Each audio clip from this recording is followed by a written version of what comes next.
Снимам. Как се казваш? Валентина Димитрова. Разкажи ни, Валентина. Значи имах киста на опашката. Не знам така дали се казва научено. Оперирах се преди месец, да кажем.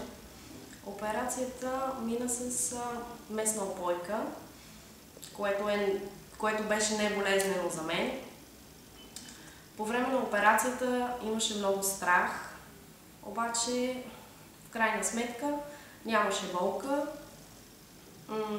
Какво друго да кажа? Че всичко мина успешно.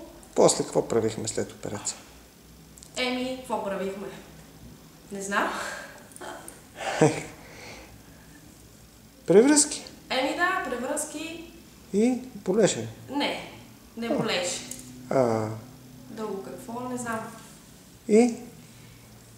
Как сте сега? Сега съм добре. Добре. Какво правите? Какво правя? Да. Ядете, пиете, ходите на танца. Да. Ям, пия, хода. И по мъже хода, да. И по мъже. Супер. Всичко мина много добре и искам да благодаря на доктор Люцканов специално. Да.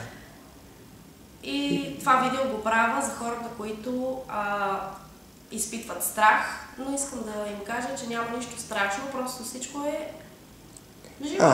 Значи това видео мога да го пусна, нали? Да те гледат. Да, това видео може да го пуснете, да ме гледат. Така. Това си хубаво и как всичко ми е добре. Да, всичко е наред. Супер. Да. Добре, благодаря много. Няма защо. Изключвам. Изключвайте.